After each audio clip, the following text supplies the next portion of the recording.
Bonjour à toutes et à tous et bienvenue dans ce décryptage. En tant que conseiller, c'est honnêtement fascinant d'observer l'évolution des sociétés suisses sur le terrain.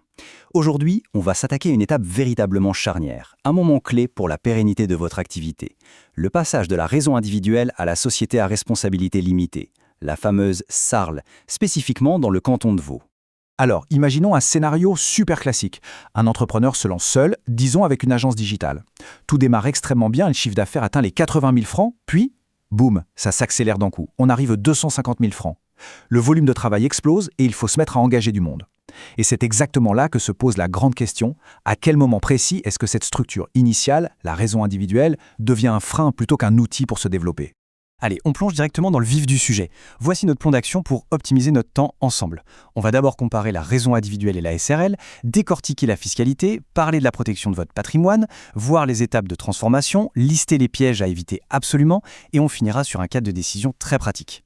C'est parti pour notre première partie, raison individuelle contre SARL. Car oui, il faut absolument poser les bases juridiques avant même de parler de chiffres. Concrètement, qu'est-ce qui change ? Eh bien, la différence est littéralement totale. En raison individuelle, il n'y a absolument aucune séparation entre l'entreprise et son fondateur. Ça veut dire une responsabilité personnelle illimitée et un impôt progressif qui tape directement sur votre revenu global. À l'inverse, avec la SARL, on crée une vraie barrière. L'entreprise devient une entité juridique distincte. La responsabilité financière est circonscrite au capital, la société paie l'impôt sur les sociétés sur ses propres bénéfices et surtout, détail crucial, le fondateur obtient un statut d'employé au sein de sa propre boîte. C'est un changement de paradigme complet. Ce qui nous amène très logiquement à notre deuxième point, la fiscalité et les charges sociales. C'est bien souvent le grand déclencheur pour faire le saut. On arrive ici au nerf de la guerre. Entre 80 000 et 120 000 francs de revenus nets, voilà la fourchette magique. C'est généralement autour de ce seuil indicatif que la question de la transformation s'impose vraiment. Pourquoi ? Parce qu'au-delà, le taux d'imposition d'une raison individuelle devient tellement progressif qu'il finit par dépasser largement le taux effectif d'imposition sur les sociétés d'une SARL, surtout en tenant compte des particularités des communes vaudoises. Alors, ce qui est vraiment super intéressant avec ces chiffres, c'est de voir la théorie en pleine action. Prenons le cas d'un consultant générant 150 000 francs de chiffre d'affaires. En raison individuelle, paf, la progressivité de l'impôt vaudois frappe de plein fouet un gros montant imposable. On parle d'une charge fiscale estimée entre 33 000 et 40 000 francs. Mais si on passe en SRL, le jeu change totalement. On introduit un salaire déductible, mettons 84 500 francs pour l'exemple. Du coup, on divise l'imposition en deux. D'un côté, l'impôt sur le salaire, de l'autre, l'impôt sur le bénéfice résiduel de la société. Le résultat, une charge fiscale globale potentiellement bien plus légère. Et attention, il y a un autre avantage énorme dont on parle moins, la prévoyance. En devenant salarié de sa propre SARL, on s'ouvre des portes qui étaient littéralement verrouillées. L'exemple parfait, c'est la LPP surobligatoire. En gros, en tant qu'employé, on peut faire des rachats très importants pour combler ces lacunes de pension. Et le meilleur dans tout ça, ces montants sont déductibles fiscalement des bénéfices de la société. C'est un levier de planification retraite incroyablement puissant qu'une région individuelle ne permet tout simplement pas d'utiliser. Ok, passons à la troisième partie, la protection du patrimoine personnel. C'est de loin la deuxième raison la plus critique pour franchir le pas. À mesure que l'activité grandit, protéger ses arrières devient vital. 20 000 francs. C'est le capital minimum qu'il faut libérer pour créer une SARL en Suisse. Mais attention, au-delà d'être juste un ticket d'entrée, c'est surtout le plafond légal de la responsabilité financière de l'entreprise. C'est un véritable bouclier de sécurité, contrairement à l'exposition totale de la raison individuelle. Parce que, soyons clairs, une responsabilité illimitée, concrètement, ça veut dire quoi ? Ça veut dire que le patrimoine privé, vos économies de toute une vie, ou même le logement familial répondent de toutes les dettes commerciales. Imaginez une entreprise de construction en pleine expansion. Les chantiers grossissent, on embauche, les risques d'erreur ou de litige explosent. Séparer l'entreprise de l'individu par une SARL n'est plus juste une bonne idée, ça devient une nécessité absolue pour dormir sur ses deux oreilles. Section 4, on attaque la pratique, le processus de transformation. Rassurez-vous, c'est une procédure très bien documentée dans le canton de Vaud. Voici comment ça se passe en réalité, en 6 étapes incontournables. Et je tiens vraiment à insister sur un point fondamental. La toute première étape, ce n'est surtout pas de courir chez le notaire. Non, l'étape 1, c'est obligatoirement la simulation fiscale personnalisée.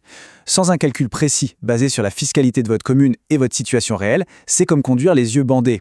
C'est seulement ensuite qu'on s'occupe des statuts, du passage devant le notaire, de l'inscription au registre du commerce, puis de tout le travail d'affiliation aux assurances sociales et des transferts de contrats. Niveau timing, il faut se fixer des attentes réalistes. La séance chez le notaire en elle-même dure à peine 1 heure, mais le processus global, lui, prend du temps. C'est le blocage du capital à la banque et le traitement par le registre du commerce qui dicte le rythme.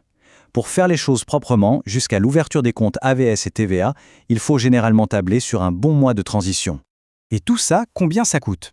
C'est super important de bien faire la différence entre l'argent immobilisé et les vrais frais. Les fameux 20 000 francs de capital, ce n'est pas une dépense perdue, cet argent reste dans la société. Les véritables coûts initiaux, ce sont le notaire, le registre du commerce et les honoraires fiduciaires. Ça tourne autour de 400 à 700 francs environ. Ensuite, il y a la charge administrative annuelle, qui est plus lourde pour une SARL, soit environ 2 000 à 4 000 francs de plus par an. Et tout l'enjeu, c'est que l'avantage fiscal calculé à la première étape vienne largement absorber ces frais récurrents. Partie 5. Évitez les pièges fréquents. Et croyez-moi, il y en a quelques-uns qui pardonnent pas. Même avec des directives claires, on voit des erreurs classiques faire de gros dégâts. Ne pas faire de simulation avant, on l'a dit, c'est le danger numéro 1. Mais il y a aussi la pagaille comptable. Le grand classique, c'est de continuer à envoyer des factures sous la raison individuelle alors que la SARL est déjà légalement active. Un vrai cauchemar. Sans parler de l'oubli critique de demander un nouveau numéro de TVA. Attention, l'ancien ne se transfère absolument pas. Ajoutez à ça un salaire fixé au hasard, ou l'erreur de penser que les contrats confidentiels se transfèrent magiquement, et vous avez la recette parfaite pour une belle migraine. Ce qui nous amène à notre dernière section, cas pratiques et décisions. Voyons comment trancher de façon objective. Alors, le point crucial ici, c'est de savoir identifier quand il ne faut surtout pas y aller. Une SARL, ce n'est pas la réponse à tout. Si les revenus sont encore insuffisants ou qu'ils font les montagnes russes, le carcan des frais fixes va tout simplement détruire la rentabilité de l'entreprise. Pareil pour de nombreuses professions très réglementées, dans la santé ou le droit par exemple, où les contraintes cantonales compliquent énormément la donne.